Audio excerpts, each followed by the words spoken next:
Tatlong binamantay natin na active at low pressure area sabay-sabay na indicated na dissipated na ayon sa aking tropical cyclone sector. Pero yung posible ba na nasa malayong Central Pacific, posible ba itong lumapit sa boundary ng Pilipinas? Alamin. Bagamat nakikitaan sa mga empirical models, mukhang maliit ang tsansa nito na magiging banta sa bansa.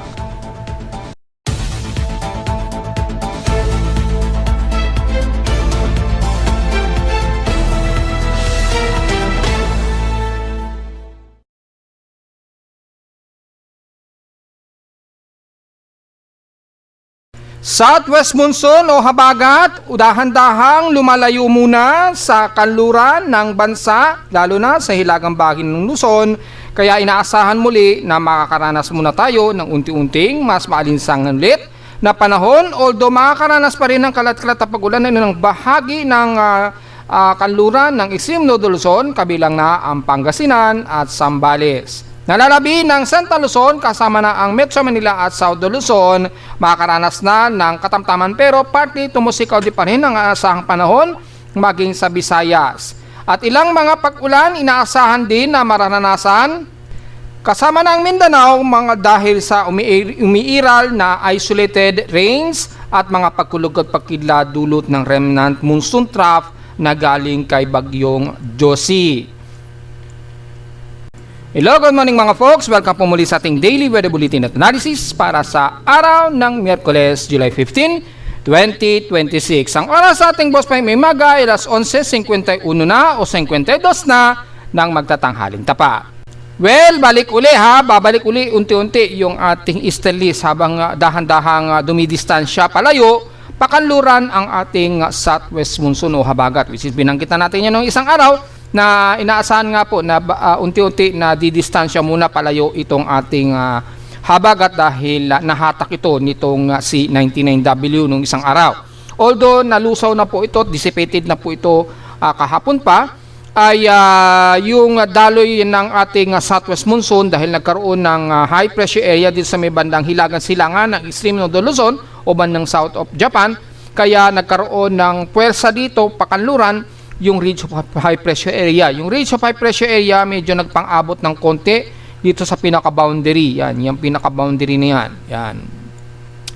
Yung ridge of high pressure area, yung tinatawag nating RH, ridge of high pressure area or RHA na tinatawag ko, ay nagdulot sa mabababang atmospheric pressure dito na medyo dumistansya muna o lumayo. Kaya ang tendency po dahil sa high pressure area na yan na nagkaroon ng distansya dito, kaya makikita nyo po yung mga pagkulog at pagkilat mostly dito sa may bandang West Philippine Sea at South China Sea na nagdudulot ng mga pagkulog at pagkilat. At makita natin dito nasa bilang na nasa 82 lightning strikes ang bilang. Ganon, at sa aking real time naman na lightning strikes ay as of 11:53 AM nasa 58 lightning strikes tayo.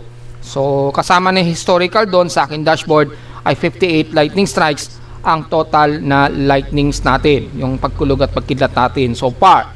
So makikita natin dito sa ating real time as of 11:53 ay patuloy pa rin ang mga pagkulog at pagkidlat dito sa hilagang bahagi pa rin ng kanluran ng Extreme Northern Luzon. Ito po yung pinaka-satellite imagery at makikita nyo po yung may mga maulap at maulang panahon pa rin dito sa may bandang West Philippine Sea at yung ilang remnants ng maninipis na habagat ay nagpapang-abot pa rin sa kanlurang bahagi ng bansa o sa Luzon, kaya nagdudulot pa rin ng mga pagkulog at pagkilat. So ingat pa rin po at mapapansin nyo naman yung water vapor, mataas din yung water vapor kahit papano din sa bahagi na yan ng kanluran ng bansa.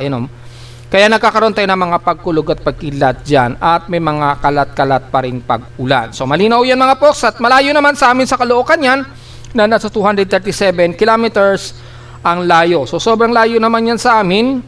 Wala namang masyadong epekto, although patuloy na madetect yan ng ating lightning detector. Yan, dahil nandyan lang naman sa may bandang West Philippine Sea at magpapatuloy ang mga kalat-kalat pa rin at kasabay ang localized thunderstorms. At mula sa ating dashboard, nakataas ang thunderstorm advisory mula sa Data Feed Pag-asa sa Visayas area. Well, asahan po natin ang mga localized thunderstorms po, lalo na sa bandang hapon pa rin, apektado ang Cebu, Leyte, Southern Leyte, Iloilo at Antique po yan. Pero isolated po yan ha. So mga kadalasan afternoon rain showers po yan. So normally ay paghandaan na natin magdala ng payong mga folks. At sa ating lagay naman ng general weather, sa ating current conditions, overcast, gloomy, mahangin tayo ngayon dito sa Caloocan. At few clouds ang umiiral dito sa amin sa Caloocan. So unti-unti nagiging maaraw na naman tayo. At unti-unting maalinsangan na naman dito sa amin sa Caloocan. So expected ngayong araw sa buong Metro Manila. Araw pa naman ng sweldo ngayon. Sa lowest temperature na natala na weather station kaninang 5:27 AM, nakapagtala kami ng lowest of 26.7 degrees Celsius. Kahapon medyo mainit-init na ang aming outside temperature na 33.5 degrees Celsius. Kahapon ito ng hapon at 3:14 PM. Ibig sabihin tumataas na rin ang aming heat index. Although wala sa 50 degrees ay nasa 46.8 degrees Celsius ang aming outside yung aming outside heat index o total heat index sa amin sa Caloocan. So kung sisilipin natin ang heat index na nationwide mula sa akin muna sa weather station as of 11:57 AM ay nasa 46.7 degrees Celsius na po ang aming init pandama. Sa forecast napakababa lang 41 degrees Celsius lang daw extreme caution, which is yan daw pinakamataas. Pero nahigitan yan sa aming actual weather station reading. Sa automatic weather stations naman sa data feed Pag-asa nangunguna ang Romblon pa rin. Well, hindi natin alam kung gumagana yan. So sa Diet Camarines Norte muna tayo at 48 degrees Celsius. Pumapangalawa ang Talisayan Misamis Oriental na may 47 degrees Celsius na highest heat index. Ito sa Romblon mukhang sira pa rin yan, hindi pa yata naayos yan. So wala tayong idea. Kasi kung sisilipin natin ay nasa 40 degrees Celsius, which is not sufficient o irrelevant. So probably baka sira yung automatic weather station. Pakicheck na lamang po dahil hindi biro ang halaga niyan, mahal po ang presyo ng mga aparato na yan, so kailangan na maintain na po palagi yan mga folks. Samantala naman sa atin namang PH extremes in past 24 hours naman, nangunguna ang Tugigaraw pa rin na may pinakamainit na temperatura at 37.5 degrees Celsius. Sa lowest sa Baguio, almost stationary lang sa 17.4 degrees Celsius na lowest temperature. At sa Inula naman, ang Davao City, sa San Francisco yan, Balingoy Airport, ang reading ay 38 mm total rainfall. At ang Rojas naman ay mayroong maximum average wind speed of 14.4 km per hour. Well, hindi kami inulan kahapon, so wala kaming recorded na rainfall kahapon, pero ang aming average wind speed ay mabilis-bilis din at 15.7 km per hour. So medyo mas malakas kami sa Rojas City na may average wind speed in every 1 hour average pa lang yan. So makikita nyo naman medyo windy tayo ngayon, so expected po yan mga folks. At meron na naman tayong unsettled na geomagnetic field. So silipin muna natin kung anong status niyan dahil nakataas sa at least KP index of 4 ang expected natin. Medyo onset, so maliit lamang, minor to moderate lang. At base na rin sa NOAA KP index, mababa naman ang sa loob na 3 araw natin na mataas ang ating KP index at mabababa lang ang radio blackouts at solar radiation. So wala namang masyadong problema. Normal naman yung wind speed, yung solar wind, normal naman. Mabaliit lang ang ating sunspot at 36 lamang. So, yan. Pinilitan na natin yung sunspot dahil nawala kasi yung AR monitoring natin, yung AR zone. So, gumamit tayo ng ibang image mula to sa spaceweather.com. So, courtesy sa kanila para dun sa numbering nung sunspot. So, makita natin, medyo may palis na naman bago, although medyo may kakapalan din yung sunspot. Although hindi pa naman direkta sa Earth, mararamdaman lamang yan due to may nakikitaan sa LASCO probe. Ayan, So expected na mayroong arriving sa mga susunod po yan. Although ayon naman sa ating forecast, mula kay NOAA ay mababa lang ang KP index na arrival. So wala tayong na-expect na mataas na solar flux at X-ray charts. Mababa lang naman so far. Yan. So wala naman masyadong problema at yung ating geomagnetic activity at medyo magaan-gaan naman sa magnetosphere natin. So far wala namang masyadong nakataas at yung ating latest TEC, yung geographic latitude, yung ating vertical TEC o derived vertical TEC, medyo mataas ng konti, moderate. kasama ang Luzon. Medyo moderate sa bandang Luzon area. Ito po yung CLF GPS range, yung vertical TEC o total electron content error, at least moderate tayo kasama ang Pilipinas. Yan. So dito naman moderate. So wala namang masyadong problema. May kakaroon lang ng mga ilang auroral activity na mabibigay po dito, especially sa Antarctica, pero sa Northern Hemisphere wala naman masyado. So wala tayong D-radium absorption. Mga typically na normal lang na progression ang medyo hindi gaano normal. Moderate lang naman. Wala tayong magiging problema sa pagiging unsettled so far. Sa ating outside humidity, 66% at bumaba ito ng 3% since last hour. So medyo drier tayo ha.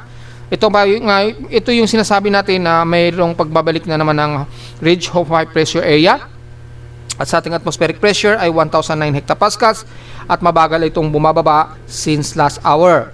Natiling mataas ang ating sea level 1.6 o mahigit sa 1.6 meter po ang taas niyan.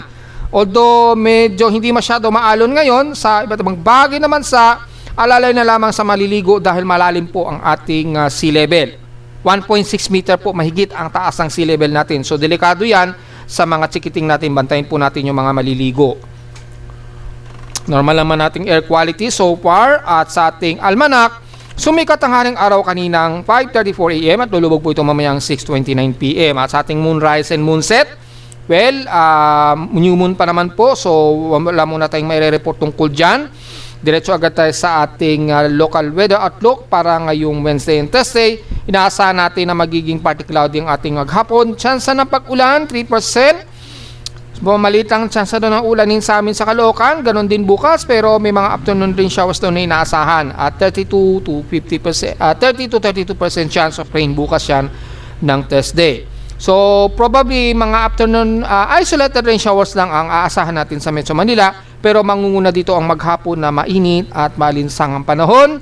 So, payong-payong tayo mga folks this time. Highest and lowest pressure expected maglalaro 32 degrees Celsius and lowest pressure expected ay nasa 26 to 27 degrees Celsius.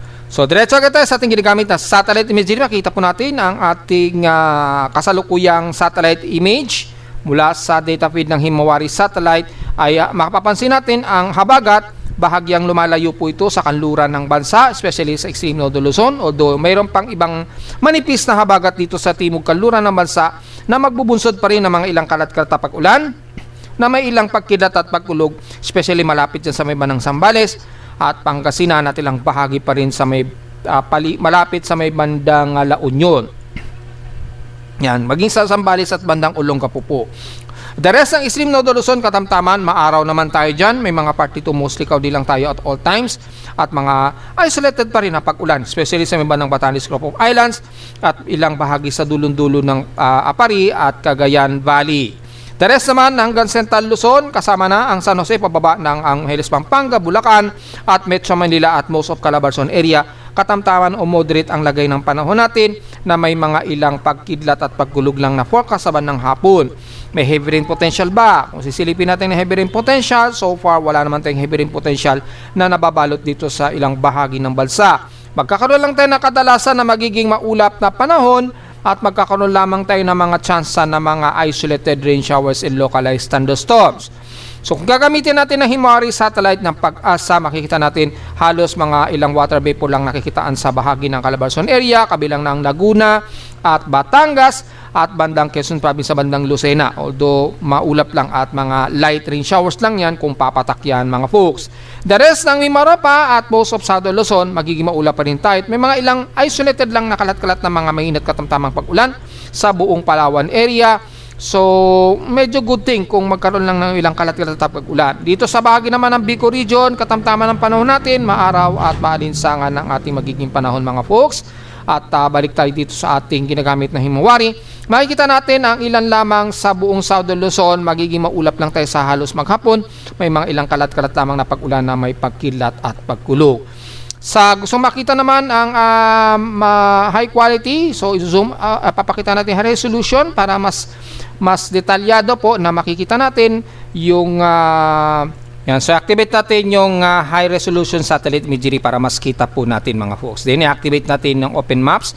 Kung gusto niyo po makita o magamit ang ating satellite imagery, makikita niyo yan dito sa ating webpage under ng satellite loop and modified satellite real-time view. Yan, ito po yung makita. Ito po yung Doppler radar at ito naman yung mga iba't ibang mga Himawari satellite imagery. So gusto niyo makita yan. At makakaselect pa tayo ng anong gusto niyo ma-view, high resolution man yan o natural map, nandito po yan lahat. So mula dito sa bahagi nga po ng Visayas area ay makita natin mauulap lang, partly tumusikaw di lamang tayo at mga kalat-kalat na mga pag-ulan na may pagkilat at pagkulog lang ang inaasahan natin. Kabilang na ang Cebu, Bohol at Mapalete, Eastern Samar. Magkakaroon lang tayo ng mga ilang isolated lang na mga mainat katamtamang pag-ulan sa silangan. Musod lang ilang remnants pa po ni dating bagyong Josie. Yan. And then, ang ilang bahagi ng Bohol at Southern Leyte at pagtawid ng bandang Surigao region magiging maulap at mga kalat-kat na mahihina at katamtamang pag-ulan lamang, and the rest ng Agusan del Sur at Agusan del Norte man yan o Surigao del Sur po. Magiging maulap at katamtaman lang din sa buong northern part ng Mindanao, kabilang na ang buong Cagayan de Oro hanggang dyan sa Meman ng Butuan, and the rest ng central ng Mindanao magiging maulap. Magkakaroon lang ng mga isolated rain showers and localized thunderstorms lang sa maghapon po, maging sa bahagi nga po ng Caraga area at eastern section ng Mindanao mula sa Surigao del Sur hanggang Hinatuan man yan, pababa ng Caraga area o Davao de Oro area. So typically mga afternoon rain showers at mga isolated lang na pag-ulan maging sa bahagi nga po ng Davao region, mapa Davao City man yan, Davao del Sur, Davao del Norte at Sorsogon area. Dito magkakaroon ng mga mahinang katamtaman na pag-ulan at maulap na panahon ang buong Sultan Kudarat, maging sa South Cotabato at Sarangani at ilang bahagi dyan sa ng Maguindanao del Norte. Pero the rest ay katamtaman tayo hanggang sa bahagi nga po ng Lanao region at Misamis Occidental. Magiging musikaw rin tayo all the time sa bahagi ng Zamboanga del Norte, pero pagdating sa bandang Sibugay pababa ng Zamboanga City at Isla ng Basilan at Hulusulu, magiging partly cloudy, musikaw dito at mga isolated din na mga ilang kalat-kalat na mga mahihinat katamtamang pag-ulan at minsan-minsan na heavy rain showers po. So ingat po, lalo na bandang hapon po, magkakaroon pa rin tayo ng mga isolated rain showers and localized thunderstorms. So yan po ang ating imagery at makita natin halos sa mauulap lamang ang kadalasan na makikita natin sa halos buong bansa. Walang masyadong matitinding ulan. At dito naman sa bandang hilagang bahagi naman ng bansa natin, halos mga ilang light rain showers to moderate lang ang aasahan ng mga taga Pangasinan at Zambales ngayong araw. At the rest, kabilang na ang Metro Manila, makakaranas pa rin tayo ng mga isolated rain showers and localized thunderstorms, especially sa bandang hapon, pero hindi naman magtutuloy-tuloy po yan dahil bahagya nga pong didistansya muna ang ating hanging habagat. At nandito ngayon sa may bandang South China Sea, yung most of concentration ng ulan at nagdudulot ngayon ng matinding ulan sa parte ng Hong Kong. Yan, medyo malayo ng konti sa atin sa parte ng Luzon. So good thing, mahagyang may distansya po yung ating habagat. At naipaliwanag ko na sa inyo kung bakit may dumidistansya yung ating habagat.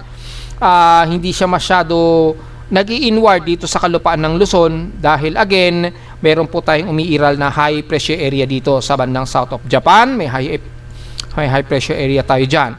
So yung steering environment po dito, pagitan ng ridge of high pressure area, ay iniiwasan po yan ng mabababang atmospheric. Dito po yan nag-flow yung shear ng hangin mula sa timog kanluran. So nagiging ganyan tuloy ang daloy ng mga monsoon trap dyan o yung monsonal winds sa kanluran. Hindi siya masyado lumalapit dito sa bandang kanluran na kung saan may boundary po ng shear at ridge of high pressure area. Kaya sa mga susunod na araw, medyo babalik na naman o mararamdaman na naman natin malamang yung malakas na daloy ng easterly trade wind na magpapaalinsangan na naman sa silangang bahagi naman sa mga susunod na araw. So, diretso agad tayo sa ating ginagamit na computer-generated tropical cyclone sector. Lahat ng ating binabantayan na aktibong mga low pressure area at mga nakaraang bagyo ay tuluyan na pong inalis ng aking tropical cyclone sector. Yan, ito na lamang sa may bandang Central Pacific na lamang yung may mga active na low pressure area na nakikita dito. Yan, puro Central Pacific at Eastern Pacific may namumuo silang tropical depression dyan. Pero sa Western Pacific ay lusaw na po ang lahat na binabantay natin mula kay 99W, kay dating bagyong Josie, at kay dating bagyong Inday. Ayan, oh. So, tutuloy na pong dissipated at wala na tayong inaasahan pa na anumang sama ng panahon sa loob at labas ng Philippine Area of Responsibility sa loob ng 3 araw. Naasahan po natin na yung binabantayan nga po nito sa bandang Central Pacific ay walang nakikitaan sa ngayon na magiging banta ito sa atin sa bansa at napakalayo naman ito at kung sakali man ay ang kilos yan pa west-northwest, mukhang hindi yan lalapit man lang sa pinaka tropical cyclone information domain pa natin. Baka lumihis pa yan sa pinaka-TCAD zone natin. So, yan po yung ating inasahan at wala tayong magiging analysis ngayon. So far, puro remnant na lamang ni Josie ang makikita natin dito sa satellite imagery. Yan, ito yung remnant ni Josie at yung southwest monsoon o yung ating habagat lang. And then, yung epekto ng mga nakaraang bagyo ay so far, wala naman tayong makikita sa ngayon. Wala naman tayong na-monitor so far. Yan, ito na lang yung huling best track na pinakita ng Japan Meteorological Agency. So patuloy pa rin na aktibo yung forecast ng Japan Meteorological Agency para kay Babi or dating bagyong Inday, pero under dissipating stage na rin sila niyan. Siguro very extended outlook na lang yung pinapakita ng Japan Meteorological Agency. So sobrang haba nung kanilang track forecast. So mula nung ito itaas nila as tropical storm noong July 2 hanggang sa indicated na ngayong inaasahan natin hanggang July 16 pa yung tuloy-tuloy na forecast extension outlook ni dating bagyong Babi. Pero sa atin nga po, sa ating tropical cyclone sector or international weather agencies, maging kay Pag-asa ay inalis na riyan, nininila yan sa listahan. Ayan, ito po yung pinaka track ni Babi. So aktibo pa rin kay Japan Meteorological Agency. Pero kay DeepMind at JTWC ay mukhang wala na, hindi na naka-include dyan sa listahan probably yung forecast track. Yan, meron pa rin pinapakita si AI, ayun, aktibo pa rin kay AI. Pero the rest mukhang wala na po. Ito bandang Central Pacific at Western Pacific na lamang po itong mga forecast track na ito. Yan, sa Eastern Pacific na yan.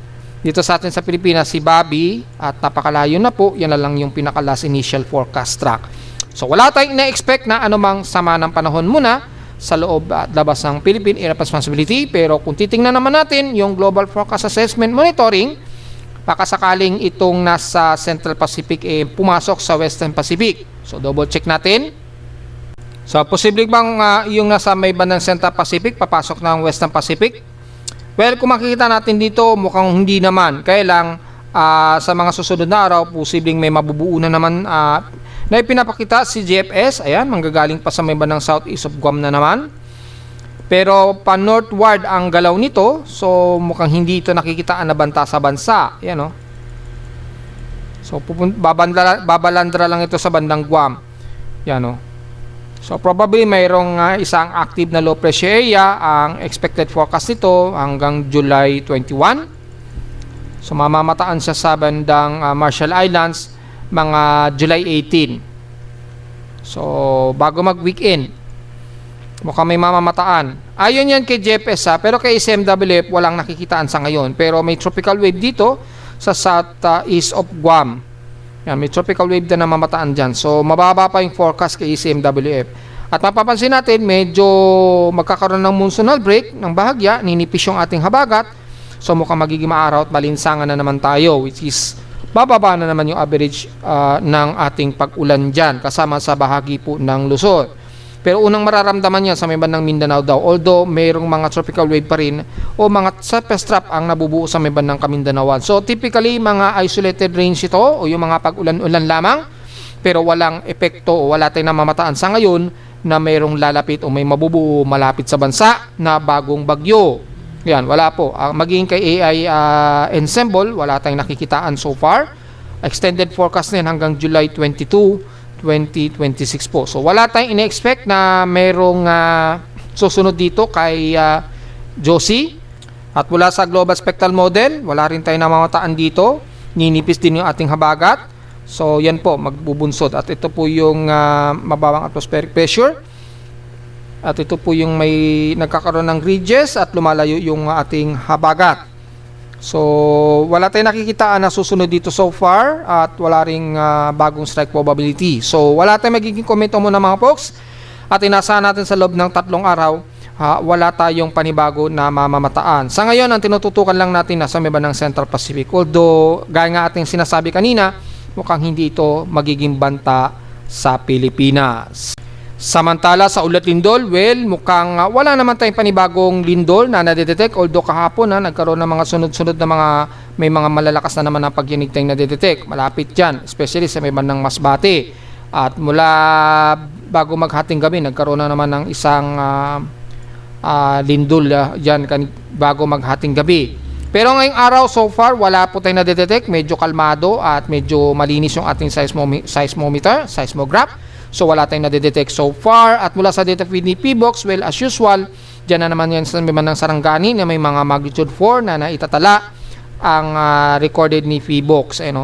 Puro sa Sarangani. Ibig sabihin ay patuloy na naman ang aftershock o cluster na lindol sa paligid ng Davao Occidental. Merong 27 earthquakes ngayon dyan. According dito, so mag-ingat pa rin po dahil patuloy pa rin ang clustered earthquake dyan mga folks. Yan, at so far wala namang pong bago dito sa bahagi nga po ng Luzon at Visayas.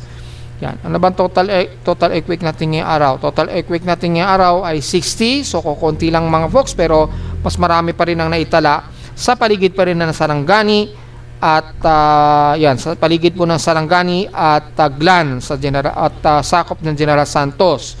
So mag-iingat pa rin po ang lahat. Yan, so yung tsunami warning, wala namang nakataas sa tsunami warning. So diretso agad tayo sa ating historical earthquake data. Yan, for the month of July 2026. Abot na ba sa mahigit 1,000? Well, kahapon 1,000 mahigit na. So total earthquakes natin ay nasa 1,121 na po. 1,064 dito sa magnitude 2.0 pataas. 48 sa magnitude 4, 6 sa magnitude 5 at 3 magnitude 6.0. So far wala namang naulat tayo na mayroong magnitude 7. Pinakamarami pa rin natural dito sa bahagi pa rin ng General Santos sa paligid at Sarangani, kaya mag-iingat pa rin tayo mga folks. Mahigit 594 na po ang clustered earthquakes dyan. Pinakamarami pa rin na recorded sa bansa.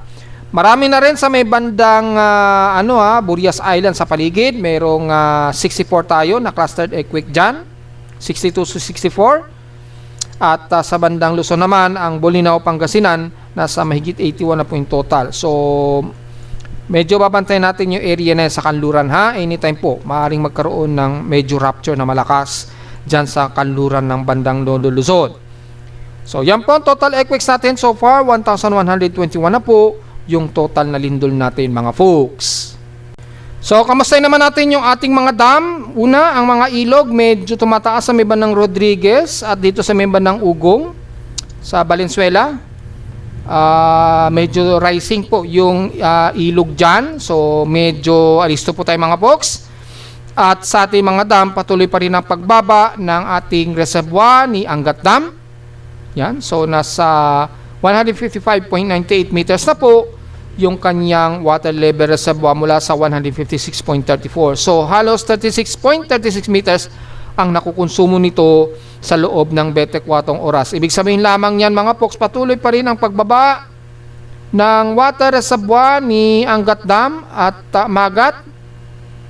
Dito medyo nakaka-recover siya pero under critical level pa rin. Sobra pa rin talaga ang pagbaba at pagdaustos ng water level ni Angat Dam at Magat Dam.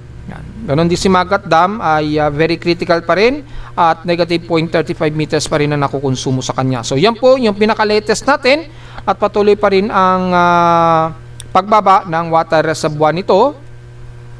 Is expected po na posibleng mag-declare po at kumakalat na yun sa ibang social media na bumababa na ang ating mga water reservoir. Well, ilang beses na natin nire-report yan at pinost pa natin yan sa Facebook page na very critical na talaga ang water level, especially kay Angat Dam. So, maaaring mag-declare po ng pagtaas ng singil ng tubig or magkakaroon ng rotational na mawawala ng supply ng tubig kasama na ang Metro Manila anytime. So, wala tayong balita kasi sa Hydrological Center, wala tayong balita tungkol sa kanila. Ano ba ang magiging hakbang nila rito?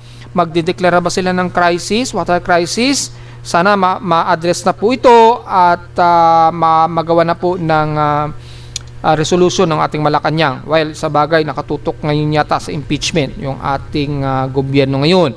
At yung sitwasyon ngayon sa ating mga dam ay napaka-critical na po na dapat tuunan po ng pansin ng ating gobyerno. Ayan, very critical po talaga. So, since ilang buwan na po siya na nasa critical, kung titingnan po natin yung lahat ng recorded track yan, ng ating mga graph mula kay Magat at Angat Dam, nag-critical na siya since nag-critical na si Angat Dam since nung May 9. Starting po ng May 9, nag-critical na po yung level ni Angat Dam. And then tuloy-tuloy na pong dumadaos-dos yan mula nung June hanggang ngayong month of July. So nag-start ito nag-critical nung June 9. May 9 pala, May 9. Ayan po. Oh.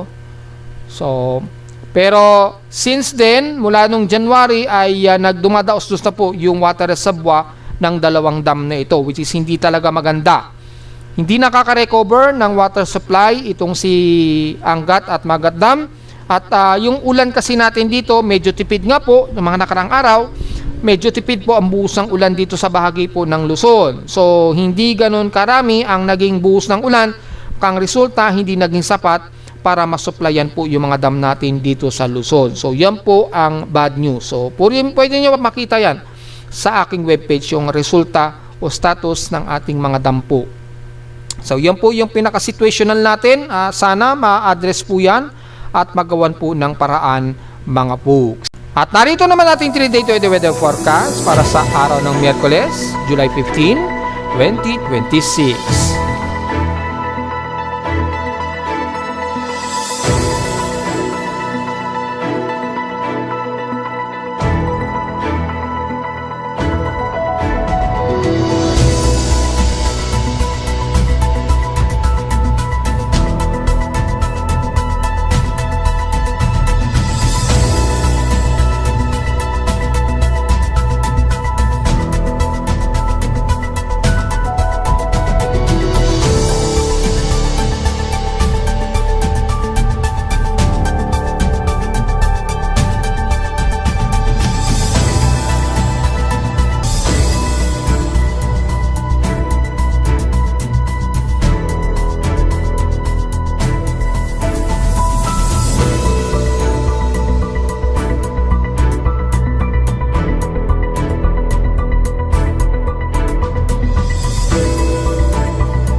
At hanggang dito na lang po ating daily weather bulletin at analysis para sa araw ng Miyerkules, July 15, 2026. Huwag po kalilimutan na mag-like, share, subscribe po sa ating YouTube channel at visit lamang anytime sa ating website na www.pimoweather.com para sa ibang detalye na gusto yung malaman na hindi natin isama ngayong tanghali na o actually hapon na sa ating report at asahan natin na magiging unti-unti. Maalinsangan na naman tayo sa Metro Manila ha. So take note yan mga folks, pero hindi mawawala ang mga localized thunderstorms. So afternoon rain showers, so importante pa rin ang payong mga folks. At visit lamang sa ating website sa gusto malaman pa rin pinaka-dynamic events mula sa reading ng ating aparato sa Caloocan at sa data feeds mula sa iba't ibang weather agencies. Maraming salamat po mga folks at magandang araw po sa ating lahat.